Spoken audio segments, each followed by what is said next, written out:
talking about Saga Volume 1 by Brian K. Vaughan and Fiona Staples. Overall, a very enjoyable book. Um, Enjoyed the characters and the writing very much so. The art is simplistic, but I still enjoy it, and it does have a certain dynamism to it. It's a little messy at some points, but I wouldn't say the art is the high point of the book, but it does give us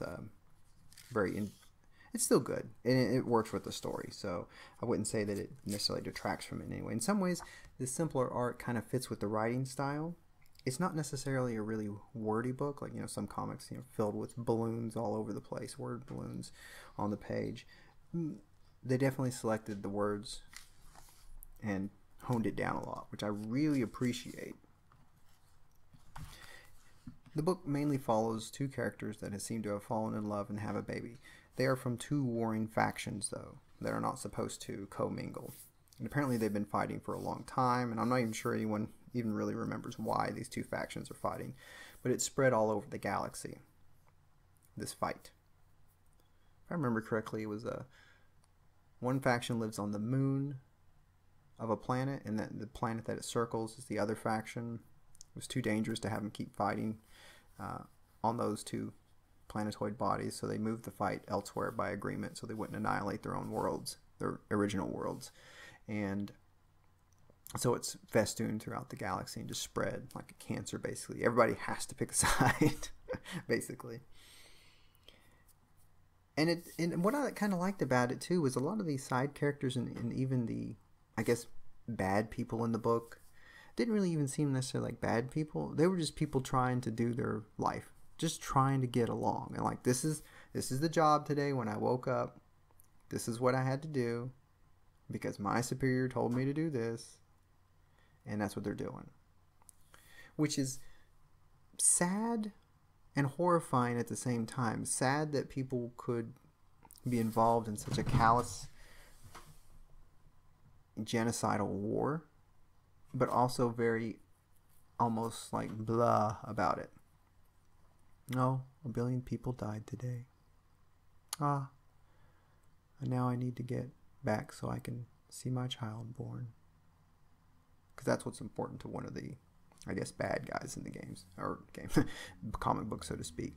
And he's trying to complete his job so that he can get back to see his firstborn child born. And he cannot go back by order until he completes his task first. So he's not wanting to mess around. One thing that I found, and I guess I really would have to read the rest of the volumes, which I don't know if I'm that interested in to read the rest of them. I may. But the two main characters that we're following, the husband and wife, they're very almost teenagery in the way they act. Like, I could see this as a young adult novel in a way, because one of the things that they introduce us to at first is I don't gather that they've known each other that long. I think it was only like maybe a couple of weeks. They fell in love, and the husband was incarcerated by the other side, and she was a detention officer, if I remember correctly there, and she broke him out and they fled together and had a baby. And the baby, as an adult, sometimes narrates the story as well, saying about certain things that happened, which is good. Like I said, the writing in here is really good. But some points of the story, like for example, at one point they apparently, at least certainly, he has made a vow never to fight again. He's not interested. He's a family man now. But that's not possible when everyone around you wants to kill you. You just die. So even as he's saying that vow, I already know that unless the book's going to take a really bad turn, like that's not going to happen. They're literally on a world that's one of these worlds that is currently at war, and it's a mess on that world. What's going on? And so I know it's going to be broken already. It has to, and it does get broken. But then I guess they changed the rule a little bit, although they don't explicitly state it, that they're just not going to kill anyone. So they can hurt people, just not try to kill them. Again, I don't really know how realistic that is, given that they're in the middle of this war that are taking lives left and right, and that people around them are dying left and right. Even some of the bounty hunters, they call them freelancers in the book, but bounty hunters, that's what they are, get whacked. So I'm just not sure how serious I can take this couple's commitment. Like, I would have rather have gone the other way, or one of two ways. Either he actually literally tries to stick to that rule and just refuses to fight, because then it shows that he's principled, even if he's stupidly principled, and that he when he gives his word, when he makes a commitment, he keeps it. That would explain why they stay together, why they don't give up, why he was perhaps even so quick to make this commitment in some ways. But we can trust that he's going to honor it, being a husband. But, and by the way, I like the wife better in the series because he seems a little flighty, but she's very pragmatic and doesn't mess around. So I much appreciate her. And I don't see much of a problem with her character. She's not given to those sorts of things that I see in here like he is. He's definitely seems to be the more emotional of the two, and she's much more the pragmatic, level-headed one. Like, for example, if you were stuck in a bad situation, you definitely want her on your side. Him, I don't know, because he's much more unpredictable and seems to be a little bit more unstable. But it's still a good book, still a good series. And maybe it was just a little rough framing out the characters in the first volume.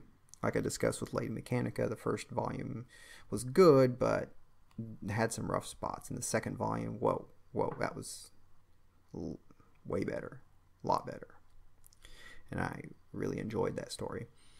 And maybe this one follows the same way, although I would say the characters in here still are probably better than Lady Mechanica Volume 1. So, and I believe this is an old series that's well regarded anyways at this point, so it probably doesn't matter that much. But it is a good series. And if you thought, oh, the hype is too much, I've heard everyone talk about how good it is, it's still worth reading. I don't necessarily know that you would want to pay, well, this is only $9.99 for the first volume, so can't beat that. I, of course, got it for the library for free, which is probably the best way, because I don't see much of a reason to reread it or repeat it. And because the story is kind of simple, they're just trying to get off the planet. At the end, they do get off the planet, and they've acquired some friends along the way.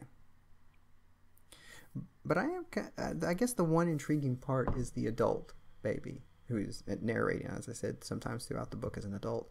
And I am kind of interested about her story. Not so much the two here, but about the baby. Because she's a child of two worlds.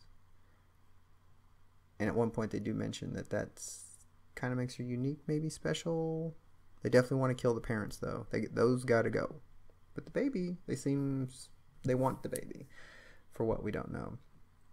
So I am intrigued by that, and that she obviously makes it to adulthood, and what's happening there.